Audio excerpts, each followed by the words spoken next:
You're in the Military with Summary channel, and today we will discuss the situation in the world on the 17th of May of 2026. Today we have a lot of very interesting updates, so let's start.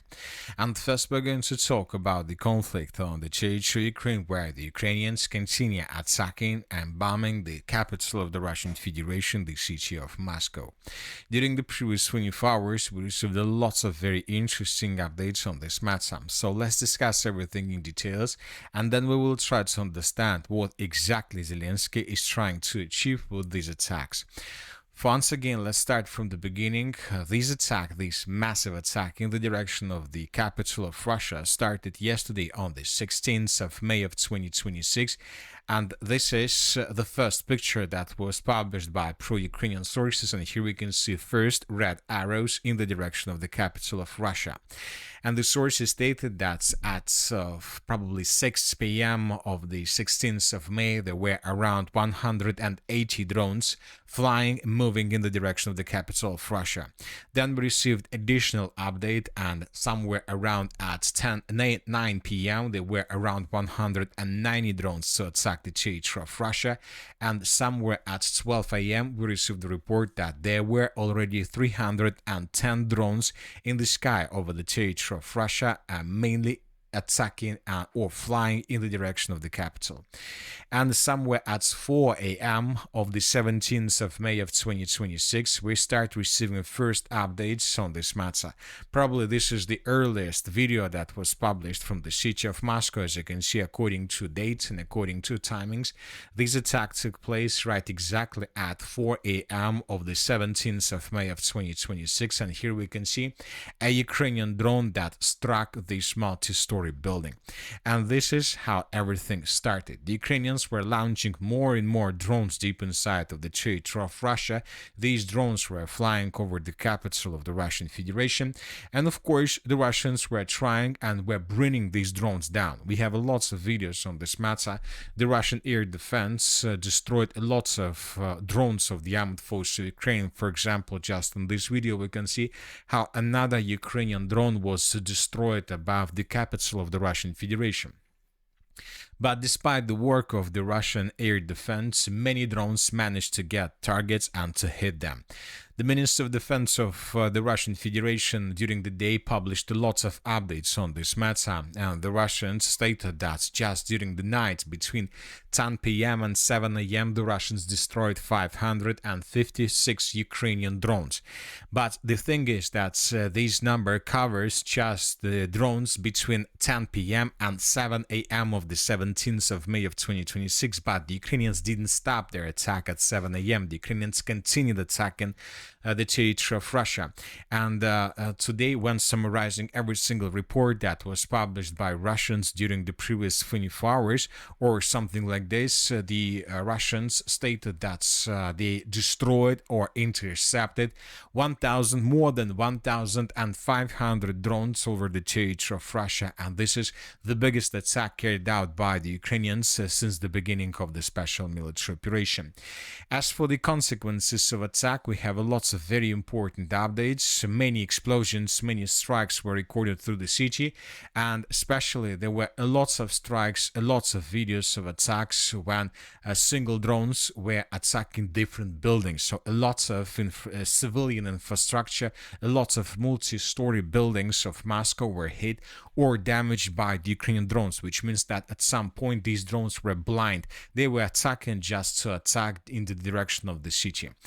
But several explosions and several attacks were recorded, and we see that these attacks had purpose. For example, we have a video from the most northwestern parts of the city of Moscow in the Moscow region. Here we can see a black smoke broke out after Ukraine's attack, and it seems that the Ukrainians were attacking this object of energy infrastructure. And later this information was confirmed. As for this object of energy infrastructure, during the previous 24 hours, lots of videos were published about the fire that broke out after attack, about special rescue services that were trying to stabilize the situation. And somewhere at 4 p.m. of the 17th of May of 2026, we received a final video from this area, and this is the video I'm talking about. And as you can see, according to this video, the Russian security services, different services, managed to stabilize the situation, and they managed to fix this fire problem. So this is the situation before the Russians came to this area, and basically this is the video right after. So despite the damages that the Ukrainians managed to deal between the 16th and the 17th of May of 2026, the Russians managed to save the situation under complete control, and currently the Russians are about to fix every single consequence of attack that was carried out by the Ukrainians. But the most important thing is that the Ukrainians didn't stop. So the overnight attack was just the first wave of massive attacks in the direction of the city of Moscow. Today, somewhere at 3 p.m., pro-Ukrainian sources published this picture where we can see that the Ukrainians, this evening on the 17th of May of 2026, launched the second wave in the direction of Russia, deep inside of the territory of Russia. And according to Russian sources, it was reported that there were around 250 ordinary drones, 10 jet drones, and 5 FPV drones, probably something like this, which means that during the upcoming night between the 17th and the 18th of May of 2026, we'll receive additional updates, and more strikes and more attacks and more explosions would be recorded through the territory of the city of Moscow, through the capital of the Russian Federation. Vi har sendt 9 rejsegrupper til Sydens Sol, som And also today, somewhere at 4 p.m., we received this video. A very big explosion took place along the road, along the ring road of the capital of the Russian Federation. Here we have a very big fire broke out after the Ukraine drone attack. Here we have the same area, but from another angle. So as you can see, it seems that the Russians had some oil base or maybe even ammo depot somewhere in this area, right under this road, but the Ukrainians probably hit this construction, or maybe there was a fuel track or something like this. But one thing is clear, that a very big fire broke out after attack. So first the sources are saying that there was an explosion, and then a big fire broke out right below, from the territory below the bridge. And this situation took place around at 4 p.m. of the 17th of May of 2026. Another important thing and another important detail, that during the day we haven't received almost anything from the Russia's authorities. Neither the President of Russia, Putin, nor the Minister of Defense, nor anybody else made a statement on the matter of this massive attack. It seems that the Russians right now are waiting when this massive attack ends. They will try to see how the things are developing. They will wait when attack ends, and then they will make conclusions what to do next. But most likely in coming days we might see a massive attack, a massive retaliatory strike from the Russian side in the direction of Ukraine, and probably with the use of the Oreshnik system. Another important thing about Ukraine, about Zelensky, and the question is why Zelensky chose the 17th of May to attack deep inside of the territory of Russia. You know that during the previous 24 hours we received very interesting updates. First of all, Zelensky made a statement. He called the strike on Moscow region a just response. According to his statement, Ukrainian long-range sanctions successfully reached Zelenograd and hit scientific production complex Elma. We are clearly telling the Russians their state must end its war, he said. So, we need to understand that, of course, now everybody, every single country in the world, every single European politic in the world, Ursula von der Leyen, Merz, Starmer, Macron, every single one of them are watching the situation in Moscow, and of course they're making their own conclusions. And obviously today Zelensky once again is number one in Europe. He's on top, obviously, for the European countries and for the European leaders. And this situation will continue, will last until the Russians, of course, strike back. Then maybe everything will change. But as of now, he is number one for the Europeans right now. For the European politicals, first of all. And the question is why Zelensky decided to attack Moscow today. Another important update was published today by pro-Russian sources. And this is a very interesting situation. The arrest of Zelensky's wife, Alena, is being prepared by the Special Anti-Corruption Prosecutor and National Anti-Corruption Bureau of Ukraine. RIA Novosti, citing Russian Russian security services. It is reported that Zelensky is aware of this. He has strengthened his family's security and has begun bargaining with Western partners. At the same time, his political technologists are supposedly advising him to divorce his wife as publicly as possible. So it seems that these days the SAP, the Special Anti-Corruption Prosecutor, and National Anti-Corruption Bureau of Ukraine were preparing and were planning to arrest the wife of the President of Ukraine, Zelensky. Obviously, this is the biggest humiliation of the President of Ukraine, first of all, and the biggest media attack against him. And this is a kind of attack which most likely Zelensky as a political leader wouldn't survive. Obviously, if his wife is being arrested, I'm not sure that there are chances that he would be able to hold Ukraine in his hands as a president of Ukraine. So that is why Zelensky needed something big. He needed something media. He needed a media bomb. And obviously attack on Russia, attack on Moscow is something like a media bomb that can make him once again number one for Europe. And if he is a number one for Europe, I'm not sure that the Special Anti-Corruption Prosecutor and the National Anti-Corruption Bureau of Ukraine are ready to arrest his wife and to blame her. So which means that he managed to win some time. Obviously, he won a day, 2, 3, maybe a week. He won this time, but obviously sooner or later, and probably sooner than later, and obviously right exactly when the Russians strike back, everything will change back once again, and these two offices, these Special Anti-Corruption Prosecutor and National Anti-Corruption Bureau of Ukraine, would be able to arrest his wife and to charge something on her. So let's wait and see what is going to happen next. But all these things, this massive attack on Moscow during holidays and these statements and these rumors about arrest of his wife makes the next week probably the most interesting since the beginning of the special military operation. Vi begynder dagen før de fleste. Så alt spiller. Now let's move further and let's discuss a few more interesting things that happened during the previous 24 hours. Once again, the Ukrainians carried out massive attack, and not just in the direction of the city of Moscow. Lots of drones were also recorded in the southern direction. The Russians were repelling Ukraine's attack over Crimea. The Russians were repelling Ukraine's attack over the southern parts of Russia, Krasnodar Krai, and so on. And during the previous 24 hours, a very interesting video was published from the Caspian Sea. If you remember, just yesterday we discussed this video, and if you remember, we discussed that a drone kamikaze attack occurred at the Caspian flotilla base in Dagestan. The Ukrainians claim a small rocket ship and a minesweeper were damaged, but there is no confirmation that just this video was published by different sources.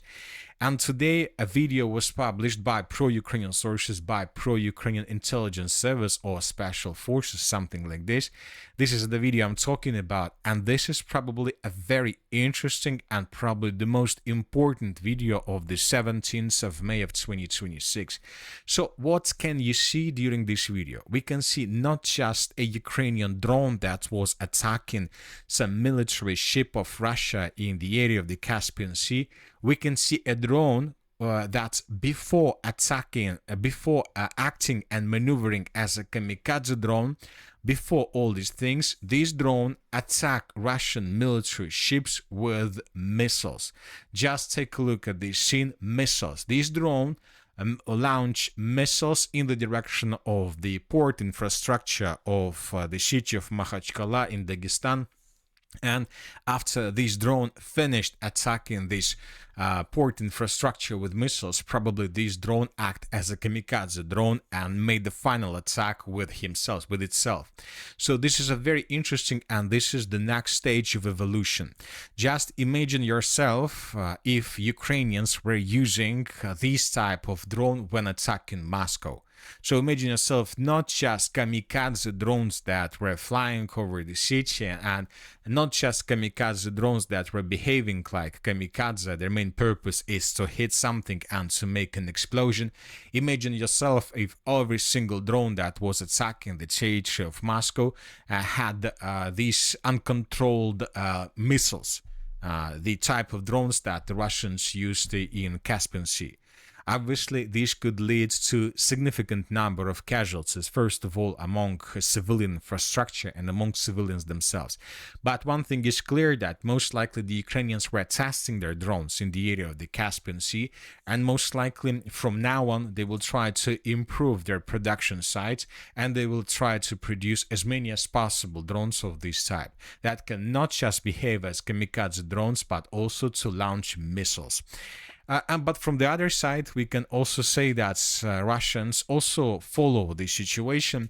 They understand what is happening, and this is also something like the way how the Russians can develop their own Iran drones, because the Russians also can start using Iran drones with missiles, with uncontrolled missiles, and before attack any other object of energy infrastructure, the Russians first will attack this territory with these missiles. Of course, this will lead to significant damage to any object that the Russians decide to attack. So obviously, and one thing is clear, and the final idea about these massive attacks between Russians and the Ukrainians is that the special military operation, the conflict on the territory of Ukraine, was split into two periods: before the 17th of May and the conflict after the 17th of May of 2026. Because tomorrow, the Ukrainians, the Russians, and we are, my friends, we will wake up in completely different reality regarding the conflict on the territory of Ukraine. Because we are entering and moving further and as close as possible to the situation of a complete and total war between Russians and the Ukrainians. Now let's discuss the situation on the ground. During the previous 12 hours, we received lots of very interesting updates. And first we're going to talk about the city of Konstantinovka, where the Russians, according to information we have, during the previous 24 hours have improved their position significantly.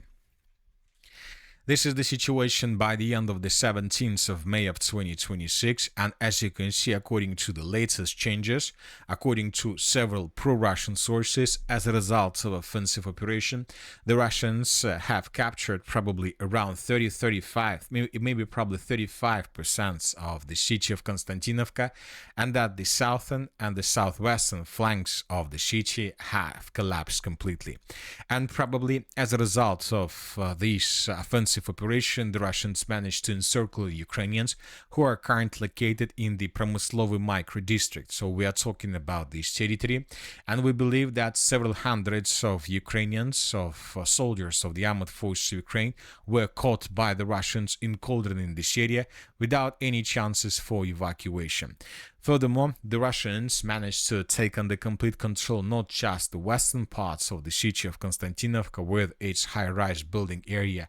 The Russians crossed the river of Krivoy Tarets, and the Russians captured the central industrial zone of the city of Konstantinovka, which makes the current Russian positions very, very strong, and without any probably chances from the Ukrainian side to counterattack and to restore control over these territories.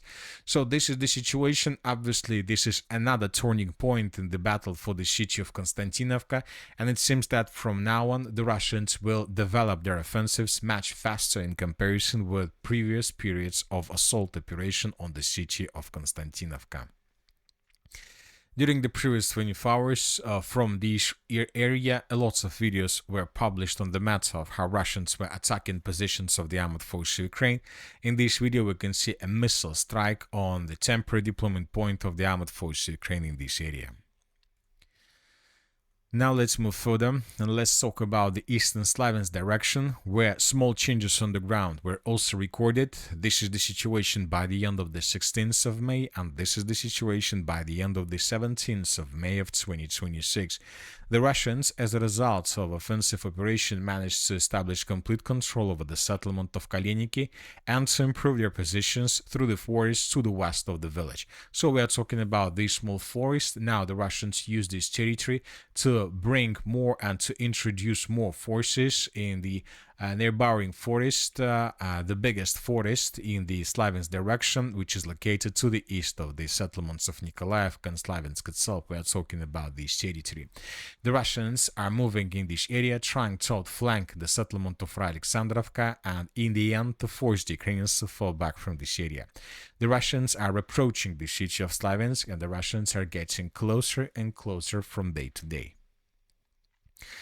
Now let's talk about the Barova direction, one of the most important directions these days. As we discussed yesterday, the Minister of Defense and the Chief of the General Staff of the Armed Forces of the Russian Federation reported that Russians managed to take under complete control the settlement of Barova. And yesterday, the Russians didn't publish any proofs about this, but today we received a first video that can be served as a proof that the Russians indeed answered the settlement of Barova. And in this video, we can see how Russian soldiers, Russian small assault groups were moving through the settlement of Barova through its eastern parts and splitting the territory into several pieces. And lots of episodes through this video, and one of them was geolocated right exactly at this point. So one thing is clear, that maybe the Russians haven't established complete control over the settlement of Barova, but one thing is clear, that the clashes are taking place on the territory of the city itself, and most likely this is another turning point, but this time in the area of the river Oskol. Because if Ukrainians lose control over the settlement of Barova, the Russians will continue offensive operation further. The Russians will first establish complete control over the eastern bank of the river Oskol from the settlement of Barova towards the river of Seversky Donets. And of course, when it happens, most likely the Russians will continue their offensive operation further, and probably the Russians will cross the river Oskol in this region with the purpose to attack the city of Izium from behind. So the city of Izium is a target for Russians, for the group of forces west, first of all, for the summer and autumn military campaigns. This will allow the Russians to cut logistics between city Slavensk and the mainland, and from these positions the Russians will continue attacking from behind, trying to cut main supply lines, and the most important, to encircle the Ukrainians who are currently located in this area. Most likely the Russians will try to encircle the Ukrainians there. Her er en curlingkunde.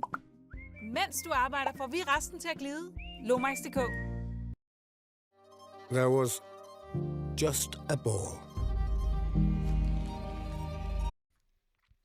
As for the northern directions, during the previous 12 hours, small changes were recorded from the area along the border. This is the situation in this region. This is the end of the 14th of May of 2026. The sources stated that the Ukrainians have redeployed fresh 129th Heavy Mechanized Brigade, and this brigade began immediately counter-offensive operation. And as a result of this counter-offensive operation, the Ukrainians managed to recapture lots of territories along the border. The Russians were forced to fall back. At the same time, we received a report that Ukrainians also launched a counter-offensive operation in the Volchansk direction, and as a result of this counter-offensive operation, the Ukrainians also managed to improve their positions in this area. The Russians were also forced to fall back from several territories for regrouping. Now the Russians are regrouping, and most likely in coming days will receive a Russian counter-attack with the purpose